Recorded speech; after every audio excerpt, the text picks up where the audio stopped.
friends, welcome to Madras Samayal. இன்னைக்கு நம்ம மெட்ராஸ் சமையல்ல மசாலா ஃப்ரைட் ரைஸ் எப்படி பண்றதுன்னு பார்க்கலாம். பொதுவே நம்ம வந்து ஃப்ரைட் ரைஸ் பண்ணும்போது சாஸ்லாம் சேர்த்து ஒரு இண்டோ சைனீஸ் ஸ்டைல்ல பண்ணுவோம்.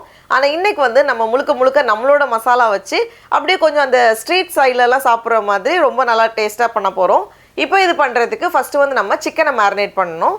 அதுக்கு நான் இன்னைக்கு வந்து 250 கிராம் ஒரு 1/4 கிலோ எலும்பில்லாத சிக்கன் துண்டுகளை வந்து கொஞ்சம் சின்னதா கட் பண்ணி வச்சிருக்கேன். இப்போ இதோட வந்து மசாலாக்கு கொஞ்சமா மஞ்சள் தூள், 1/2 டீஸ்பூன் மிளகாய் தூள், 1/2 டீஸ்பூன் மல்லித்தூள், 1/4 டீஸ்பூன் கரம் மசாலா, 1/4 டீஸ்பூன் மிளகு, அதுக்கப்புறமா 1 டேபிள்ஸ்பூன் அளவுக்கு சோள மாவு, அப்படி இல்லைன்னா மைதா மாவு நம்ம சேர்த்துக்கலாம். கூடவே பாதி முட்டை, ஒரு முட்டையை வந்து நல்லா பீட் பண்ணிவிட்டு அதுலேருந்து பாதி முட்டை இப்போ நான் சேர்த்துருக்கேன். எப்படி நம்ம ஃப்ரைட் ரைஸ் பண்ணுறதுக்கு மீதி முட்டையை வந்து நம்ம யூஸ் பண்ணிக்கலாம். அதுக்கப்புறமா கொஞ்சமாக ஒரு டீஸ்பூன் போல் எலுமிச்சை பழத்தோட சாறு சேர்த்துக்கோங்க. கடைசியாக தேவையான அளவு உப்பு எல்லாத்தையும் சேர்த்துட்டு நம்ம நல்லா கலந்து வச்சிடலாம். ஒரு 10லேருந்து 15 நிமிஷம் போல் இருக்கட்டும். நிறைய டைம் ஊற வைக்கிறதுனால ஓகே தான். இப்போ இதை வந்து நம்ம பேன் ஃப்ரை பண்ண போகிறோம். அதுக்கு வந்து ஒரு பேனில் 3லேருந்து 4 டேபிள் ஸ்பூன் போல் எண்ணெய் சேர்த்துக்கோங்க. இல்லை வந்து நமக்கு சிக்கனுக்கு தேவையான அளவு எண்ணெய். அப்படி இல்லைனா நம்ம வந்து நிறைய எண்ணெய் சேர்த்து இதை வந்து நம்ம டீப் ஃப்ரையும் பண்ணலாம். ஏற்கனவே கொஞ்சம் சின்னதாக தான் கட் பண்ணியிருக்கோம். இருந்தாலும் நம்ம இந்த மாதிரி கொஞ்சம் அழுத்தும் போது இன்னும் கொஞ்சம் கூட அப்படி எல்லாம் நல்லா ரோஸ்ட் ஆகி வரும். இப்போ பார்த்தோம் அப்படின்னா சிக்கன் வந்து நல்லா ரோஸ்ட் ஆகி வந்திருக்கு. இந்த ஸ்டேஜில் நம்ம இதை எடுத்து வெளியே வச்சிடலாம்.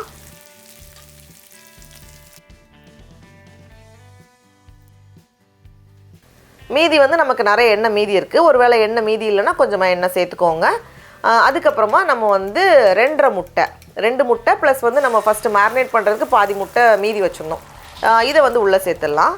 கூடவே வந்து ஒரு 1/4 டீஸ்பூன் போல் மிளகு, அப்புறமா தேவையான அளவு உப்பு எல்லாத்தையும் சேர்த்துட்டு அப்படியே அந்த முட்டை செட் ஆனதுக்கப்புறமா தான் நம்ம வந்து மிக்ஸ் பண்ணணும். உங்களுக்கு வந்து ரொம்ப சின்னதாக கட் பண்ணணுனாலும் கட் பண்ணி வச்சுக்கலாம். நான் வந்து கொஞ்சம் பெருசாக வைக்க போகிறேன். ஏன்னா ஃப்ரைட் ரைஸ்க்கு அது நல்லாயிருக்கும். இந்த மாதிரி கொஞ்சம் அப்படியே ரொம்ப நேரம் வச்சிடாதீங்க. இந்த ஸ்டேஜ் வந்ததும் நம்ம வெளியே எடுத்துடலாம். அவ்வளோதான், நம்மளோட முட்டையும் சிக்கனும் ரெடியாக இருக்குது. இப்போ வந்து நம்ம ஃப்ரைட் ரைஸ் பண்ணுறதுக்கு ஒரு பெரிய அகலமான பேன் எடுத்திருக்கேன். இதில் வந்து 2 டேபிள் ஸ்பூன் போல் எண்ணெய் சேர்த்துக்கோங்க. எண்ணெய் சூடானதும் இதில் 1 டீஸ்பூன் சின்னதாக நறுக்கின இஞ்சி, கூடவே 1 டீஸ்பூன் சின்னதாக நறுக்கின பூண்டு எல்லாத்தையும் சேர்த்துட்டு நல்லா ஒரு வாட்டி கலந்ததும் அந்த இஞ்சி பூண்டோட வாசனை நல்லா வரும். இப்போ இந்த ஸ்டேஜில் நான் வந்து கொஞ்சம் வெங்காயத்தை வந்து இந்த மாதிரி நீளமாக கட் பண்ணி வச்சுருக்கேன். அதை உள்ளே சேர்த்துட்டு அப்படியே ஒரு வாட்டி கலந்து விட்டுறலாம். கலந்ததுக்கப்புறமா இதில் வந்து நம்ம காய் சேர்க்க போகிறோம். நான் இன்றைக்கி வந்து ஒரு பாதி குடை மிளகாய், அப்புறமா ஒரு கேரட், அதை வந்து நல்லா மெல்லிசாக கட் பண்ணி வச்சுருக்கேன். கூடவே கொஞ்சம் முட்டைக்கோஸ் எல்லாத்தையும் சேர்த்துட்டு மறுபடியும் ஒரு 2 நிமிஷம் இருக்கட்டும். இப்போ இதில் வந்து நம்ம மசாலா சேர்க்க போகிறோம். மசாலாவுக்கு 1/2 டீஸ்பூன் மிளகாய் தூள், இல்லைனா நம்ம காரத்துக்கு ஏற்ப நம்ம வந்து அட்ஜஸ்ட் பண்ணிக்கலாம். 1 டீஸ்பூன் மல்லித்தூள், 1 டீஸ்பூன் சிக்கன் மசாலா எடுத்திருக்கேன். அப்படி இல்லைனா ஒரு 1/2 டீஸ்பூன் கரம் மசாலா நம்ம சேர்த்துக்கலாம். சிக்கன் மசாலா, மட்டன் மசாலா அந்த மாதிரி நம்ம சேர்க்கும் போது இன்னும் நல்ல டேஸ்ட் இருக்கும் நமக்கு. கடைசியாக தேவையான அளவு உப்பு. மறுபடியும் இதை வந்து நல்லா ஒரு வாட்டி கலந்ததுக்கப்புறமா இதில் வந்து நம்ம அரிசி சேர்க்க போகிறோம். நான் இன்றைக்கி வந்து 1 கப் பாஸ்மதி அரிசி, 200 கிராம் பாஸ்மதி அரிசியை தண்ணியில் நல்லா அலசி சுத்தம் பண்ணி 1/2 மணி நேரம் ஊற வச்சுருந்தேன்.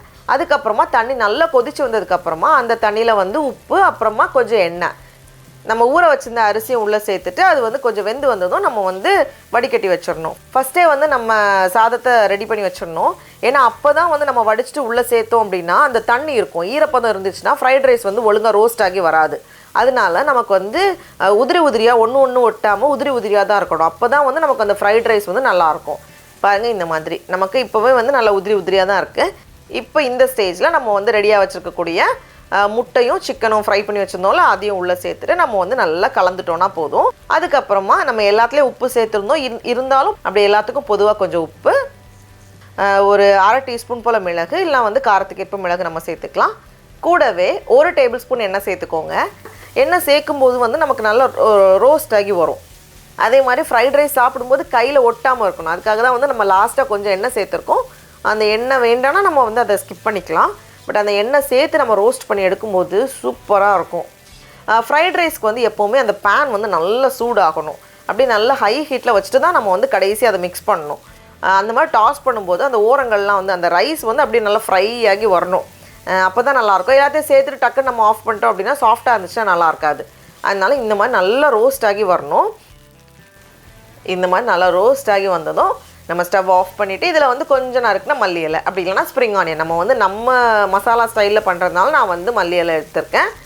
சேர்த்துட்டு நம்ம மிக்ஸ் பண்ணிட்டோம் அப்படின்னா சுட சுட road side masala fried rice ready. சடா, அவ்வளோதான், நம்ம செஞ்சதும் காலி ஆயிரும். அந்த அளவுக்கு நல்லாயிருக்கும். நம்ம சாஸே இல்லாமல் ரொம்ப ரொம்ப நல்லா பண்ணிடலாம். நல்லா ரோஸ்ட் ஆகி வரணும், அது ரொம்ப முக்கியம் ஃப்ரைட் ரைஸ்க்கு. எப்போவுமே நல்லா ஹை ஹீட்டில் வச்சு மிக்ஸ் பண்ணிக்கோங்க. ரொம்ப ரொம்ப நல்லாயிருக்கு. நீங்களும் கண்டிப்பாக இந்த ரெசிபியை வீட்டில் செஞ்சு பாருங்கள். உங்களுக்கு இந்த வீடியோ பிடிச்சிருந்துச்சுன்னா மெட்ராஸ் சமையலுக்கு சப்ஸ்கிரைப் பண்ணுங்கள். நாவின் சுவை அரும்புகள் மலரட்டும்.